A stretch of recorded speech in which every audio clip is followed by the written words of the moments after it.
29 milhões de brasileiros têm até o dia 30 de abril para entregar à Receita Federal a sua declaração de imposto de renda. Você que nos assiste já fez a sua declaração?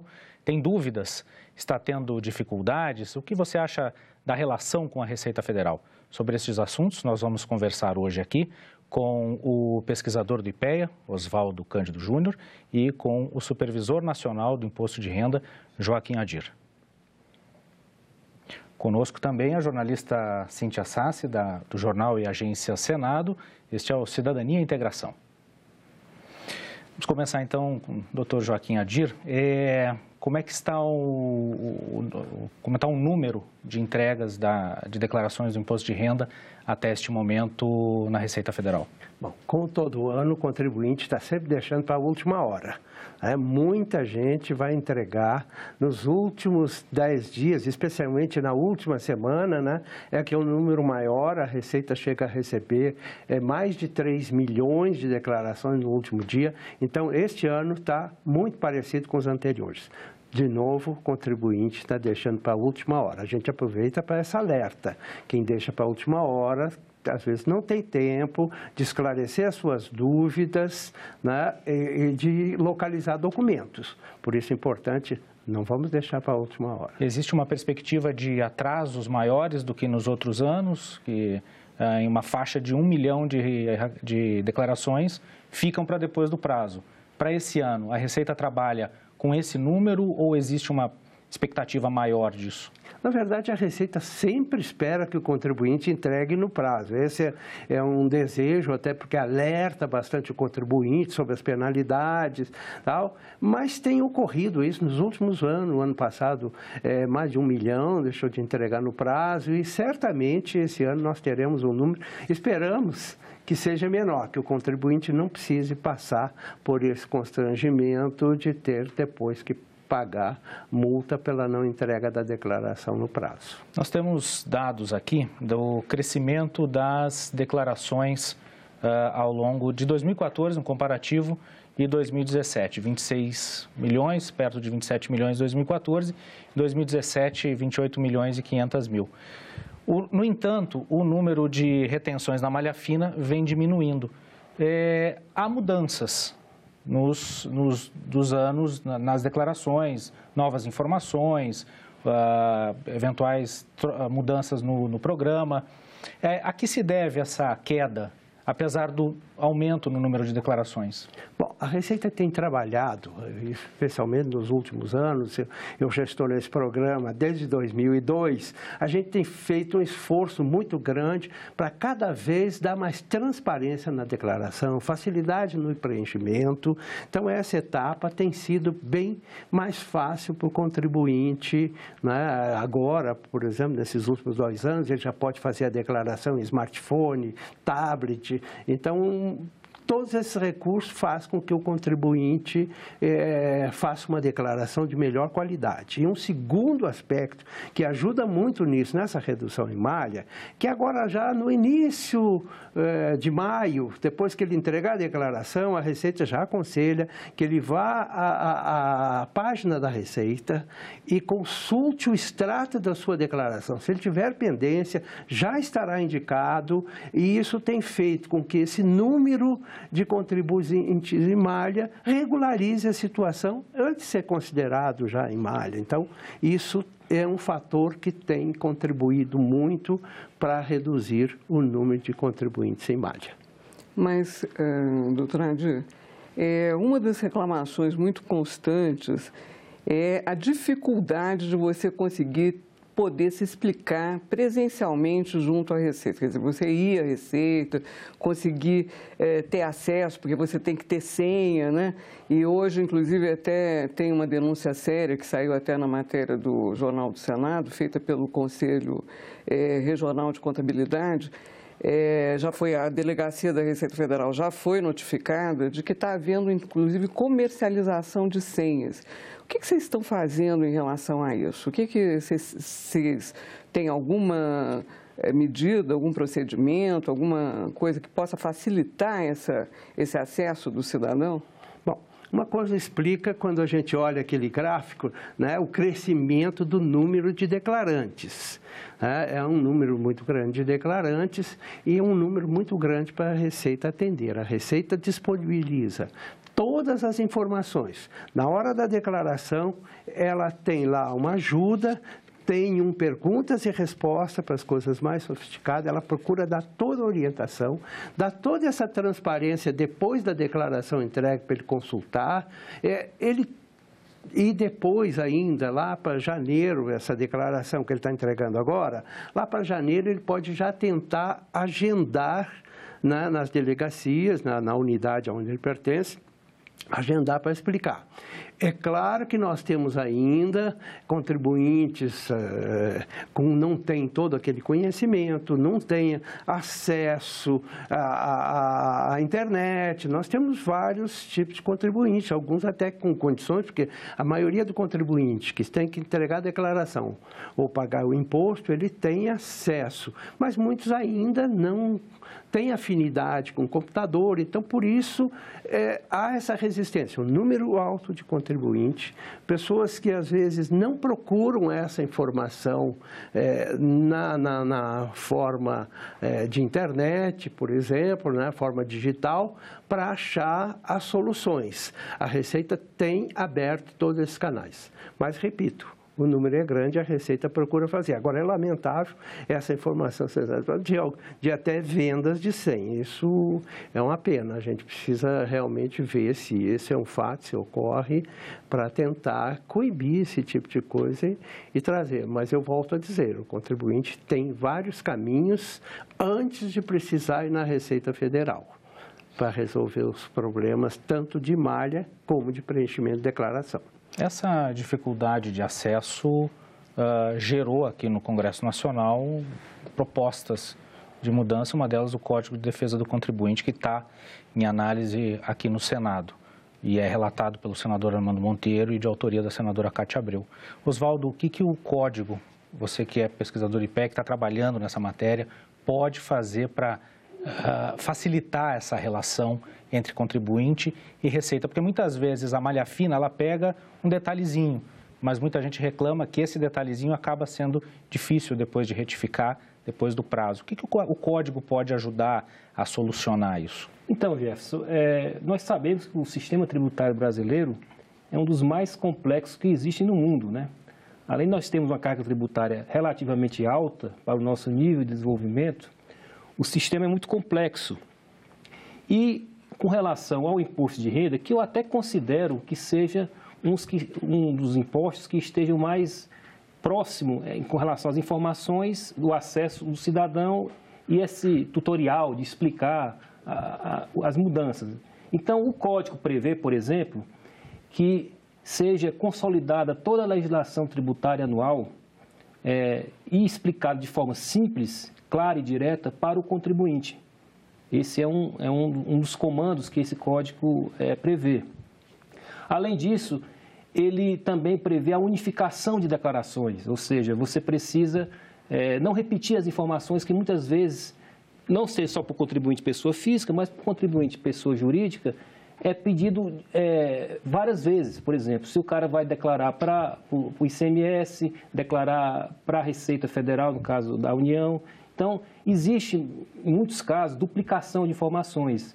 E isso leva custo, leva tempo, exige que os escritórios de contabilidade, as empresas têm que pagar, a pessoa física tem que acessar isso.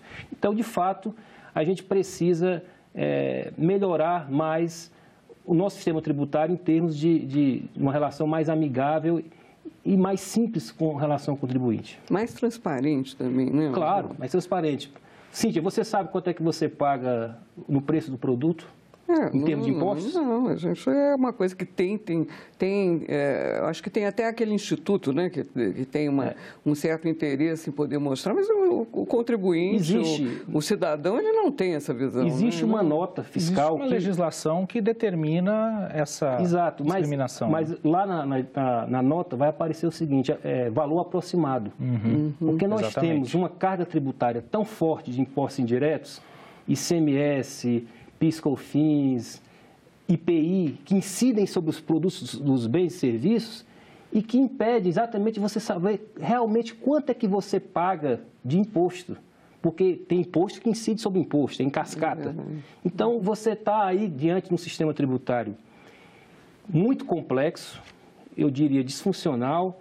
A gente tem aí a demanda pela reforma tributária que desde os anos 90 se tenta aqui no Congresso. E o Código é simplesmente um tijolinho desse arcabouço, né? Porque nós não vamos ter a pretensão de resolver toda essa questão da simplificação e da transparência somente com o Código. Isso exige a reforma tributária de forma mais ampla, tá certo? Esses impostos indiretos todos poderiam ser unificados. E aí você teria uma ideia de quanto é que você paga no preço dos produtos, realmente, né? Só para quem está em casa nos assistindo, a gente está aqui falando de imposto de renda e falando do Código de Defesa do Contribuinte. Mas o Código não trata só de imposto de renda, né? Ele trata de todo o arcabouço tributário. Eu até diria que o imposto de renda é um dos que são mais próximos do que o espírito do Código pede. Essa questão de você ter perguntas e respostas, ter um sistema todo informatizado, o acesso ao tablet, etc. Eu acho que teve, no caso do imposto de renda, uma evolução muito grande. Quer dizer, quando você vê o número lá de contribuintes, tendo condição de fazer sua declaração anual e pelo fato do imposto ser retido na fonte, então isso torna, no caso do imposto de renda pessoa física, até um dos menos difíceis de serem cumpridas as regras, entendeu? O imposto mais complicado, né, Oswaldo, é o ICMS, né, que é a principal fonte dos estados, né? É isso que você está se referindo mais, né? São 27 legislações. São 27 legislações. Imagine uma empresa que trabalha com vários estados, como é que faz? Então, ele tem que saber as várias legislações, são várias alíquotas, fora a legislação federal, né? Então, é complicado. Agora, doutor Joaquim Adir, uma das reclamações que se tem sobre o imposto de renda é a questão do POS, da restituição, né? Muitas pessoas não entendem por que ela começa só em julho e a gente tem as prioridades, né, que estão na frente, que normalmente o primeiro lote vem para idosos, pessoas com doenças crônicas, enfim, essas prioridades. Depois começam as declarações das pessoas fora desses grupos. O que explica esse prazo para que as restituições comecem? Bom, esse prazo, primeiro a Receita tem um prazo aí para processar essas declarações, fazer um cruzamento mais específico para verificar se o contribuinte tem malha, porque nós temos, na conferência dessas declarações, nós temos cruzamentos de declarações de pessoas jurídicas, por exemplo, que entregam. Nós temos hoje os administradores de imóveis têm que entregar, os cartórios entregam uma declaração dos imóveis também. Nós temos a DIRF, né, que é a declaração, que é a principal declaração de imposto de renda na fonte. E nós temos também nesse processo muitas modificações. O contribuinte entrega uma DIRF lá no prazo, que o dia ele está retificando, esqueceu do funcionário, põe outro. Então, nós temos esse primeiro amadurecimento das declarações para cruzamento. Por isso, acaba demorando um pouco, tanto que a Receita, como conversamos antes, disponibiliza, porque o próprio declarante do imposto de renda da pessoa física que foi lá e olha, ele está com uma divergência, uma inconsistência, por exemplo, o imposto de renda retido na fonte, às vezes aparece assim, olha, inconsistência, imposto de renda retido na fonte. Ele vai ver, o empregador não informou, então a gente dá todo esse tempo para ele corrigir, a gente procura fazer. Por isso essa primeira demora. E a segunda parte, por isso a Receita paga em 7 lotes, não é assim, então, mas isso é um recurso grande que depende também de um acerto da Receita Federal com os recursos de Tesouro, há um acerto para a liberação desse montante aí. Enquanto isso, muitos contribuintes, né, têm esse tempo para aproveitar. E tem alguns contribuintes que querem ficar mais para o final também. Muitos pedem que a Receita Federal permita lá que ele ponha, eu só quero receber no último lote, Por quê? Porque hoje nós temos uma correção, a Receita paga isso com essa defasagem, mas paga com correção da Selic, né? Da Selic, né? Inclusive, isso está lá no nosso projeto de lei também. Quer dizer, toda a questão do pagamento, da restituição de impostos e de pagamentos indevidos que foram feitos pelos contribuintes, que eles sejam tá certo? Atualizados monetariamente e com juros reais de acordo com o pagamento, fazer uma relação de forma equilibrada. E que o imposto de renda, de certa forma, já atende a essa reivindicação. Aliás, doutora Adira, eu queria até lhe perguntar uma coisa. Uma das queixas também frequentes dos contribuintes é que nesse cruzamento de informação, principalmente na questão dos gastos médicos, né, dos gastos com psicólogo, etc.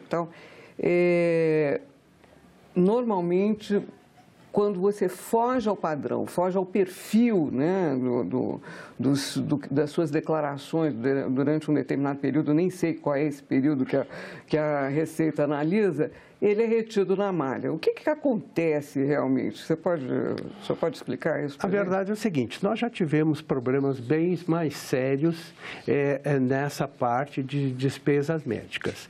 Nós temos despesa com instrução, ele deduz uma parte por dependente, ele deduz a contribuição previdenciária. Isso tudo é mais simples porque tudo existe um limite, né? Ele não vai pegar hoje, vai deduzir como previdência 30% do seu salário. Então, tem um limite, tudo é muito mais fácil. Agora, a despesa médica, a dedução é integral. Você pode deduzir todos os seus gastos. Então, para a Receita sempre liberar um valor, que às vezes muito alto, ela precisa ter certeza, porque não adianta você passar por um contribuinte tirando do outro. A Receita tem que trabalhar com a correção, com a justiça fiscal. E, nesse aspecto, a Receita, nos últimos anos, tem criado a DMED, que é uma declaração que, hoje, todas as clínicas médicas têm que entregar à Receita Federal dizendo quanto receberam do CPF tal. Isso ajuda na liberação desse declarante, por exemplo, que foi num hospital e gastou muito dinheiro, e ele cruzou com a declaração do hospital, ele automaticamente vai ser liberado. Nós criamos, tem 2 anos só, a obrigatoriedade do profissional da área médica, e advogados também, mas especificamente o caso da área médica, dele informar na sua declaração hoje, já quando ele trabalha, o próprio Carnê-Leão, que ele faz mês a mês, informar o CPF de quem ele recebeu aquele rendimento que ele teve. Com isso, a Receita vem trabalhando, está trabalhando nisso, isso é novo, é um volume grande de informações, mas nós estamos trabalhando nesse caminho que, se todas as clínicas, se todos os médicos preencherem corretamente essas informações, muito em breve, quase ninguém estará se queixando de retenção em malha por despesa médica alta.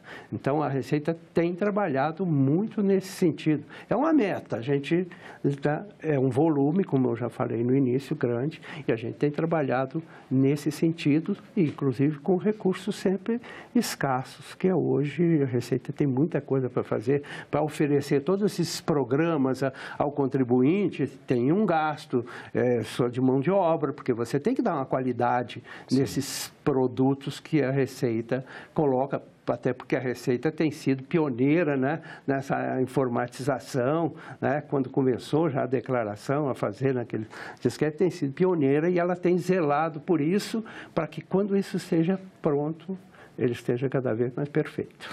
Retomando aqui o Código de Defesa do Contribuinte, Oswaldo, uma vez aprovado e sancionado e virando lei, como que o contribuinte vai poder fazer uso do Código? Então, Jefferson, o Código, primeiro, ele vai abranger, como é uma lei federal e complementar, os entes da federação, União, Estados e municípios. Eu destacaria essa questão da simplificação, que é uma ideia que está por trás do Código em relação à consolidação da legislação, das mudanças que ocorrem anualmente, já que existe um cipual imenso de normas e leis emanadas de todos esses tributos. Tem a questão do processo administrativo, ou seja, no momento em que uma decisão administrativa é tomada, antes dela ser tomada, o contribuinte terá direito a todas as alegações, a apresentar documentos, para que, com isso, possa fortalecer a posição dele antes da decisão administrativa, por exemplo. Outro ponto que eu destaco é a questão da certidão de regularidade fiscal, que é muito importante porque isso tem sido uma reclamação constante do setor produtivo, inclusive que participa de licitações, quer dizer, isso afeta a competitividade. Por quê? Porque, normalmente, quando se pede uma certidão de regularidade fiscal, até ser emitida, o contribuinte pode, por alguma inconformidade ou por algum pagamento indevido, enfim, algum ponto, algum comando que ele tenha em desarranjo com o fisco, ele não receber essa certidão. Então, o que o Código faz? Você pede a certidão, os fatos existentes até aquela certidão, até ela ser emitida, no momento do pedido, e aí ele espera, né, essa certidão. Ela teria validade de 6 meses, tá certo? E aí, durante esses 6 meses, o contribuinte poderia participar das licitações, poderia ter acesso ao financiamento em bancos oficiais. Então, esse é um dos pontos que eu destacaria. E com relação também à questão de tomar vistas e tomar conhecimento de todos os processos administrativos referentes a ele. O Adi citou aqui a questão do imposto de renda, né, que com o certificado digital, ele pode ter acesso a tudo que está referente a ele. Então, o Código prevê isso para todos os tributos, por exemplo. Eu até queria fazer um gancho, né, que é a questão da falta de representação da pessoa física, né? Isso.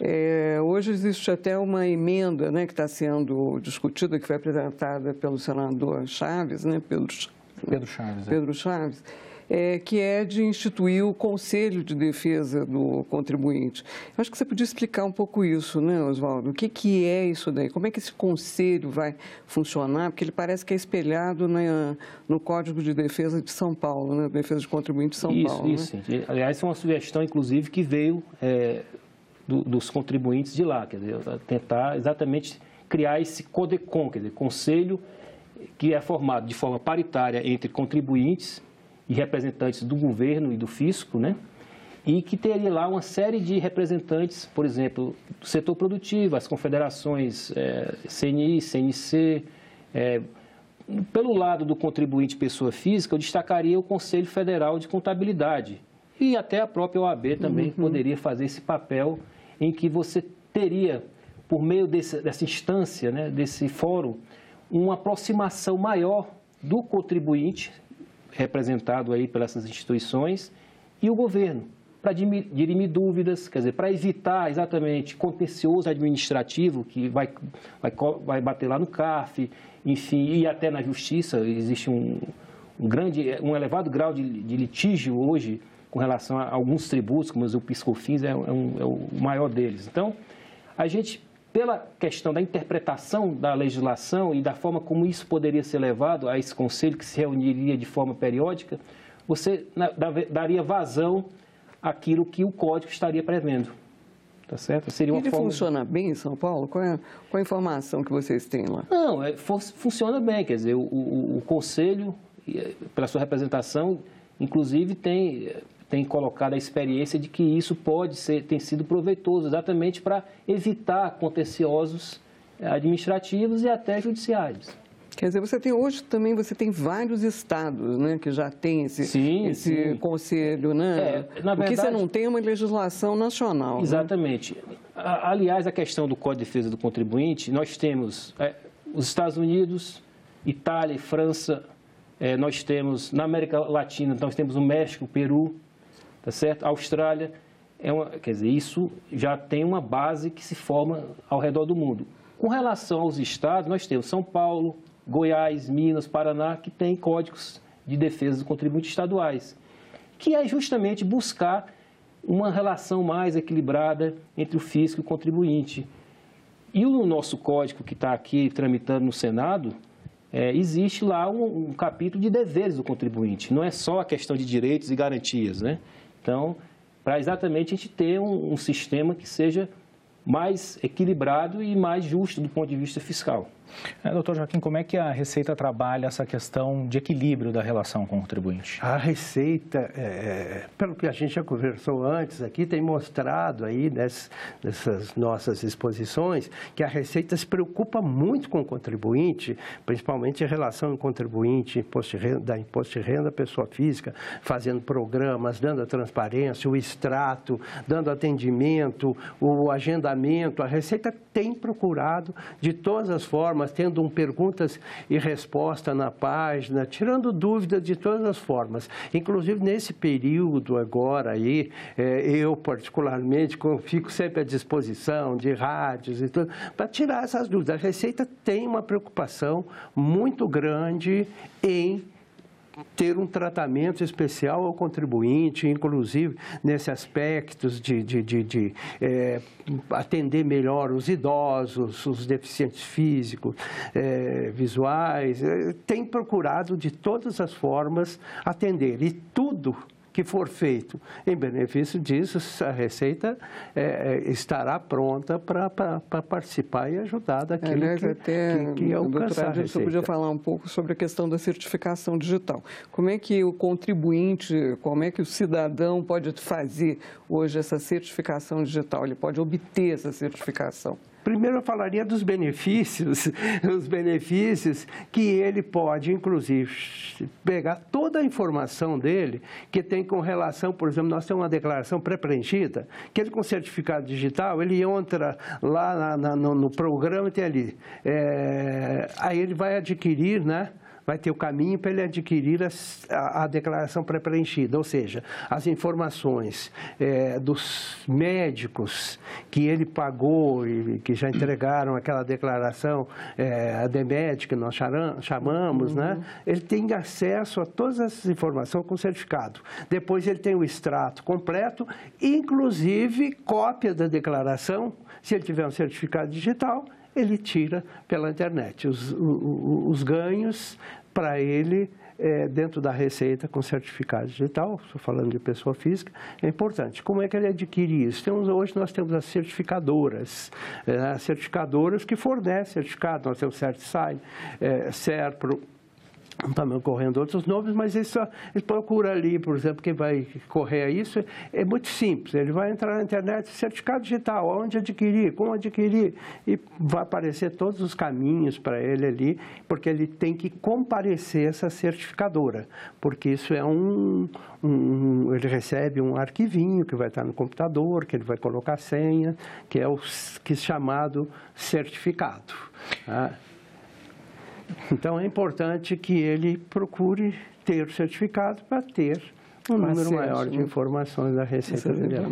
Eu quero agradecer, nós estamos chegando já ao final do nosso tempo, agradecer a presença do Oswaldo Cândido Júnior aqui, pesquisador de IPEA, também ao doutor Joaquim Adir, que é supervisor nacional do Imposto de Renda. A gente sabe que a correria da Receita nesse período é muito grande, agradecer a disponibilidade de tempo de estar aqui conosco na TV Senado e, enfim, tratando desses assuntos, Receita Federal, Imposto de Renda e também do Código de Defesa do Contribuinte. Muito obrigado pela presença de vocês. Nós agradecemos também aqui pela oportunidade de estar aqui servindo, vamos dizer, o cidadão. Também, esse é um exemplo de programa de cidadania fiscal. Né? É verdade. E você que está em casa pode assistir esse programa também pela internet. Você pode ir ao site da TV Senado, www.senado.leg.br/TV Senado, ou no YouTube, youtube.com/TV Senado, e ali você tem acesso a este Cidadania e Integração. Você pode entrar em contato conosco pelo WhatsApp 61999661616 ou pelo telefone do Alô Senado 0800 61 22 11. Obrigado pela sua companhia e até um próximo programa.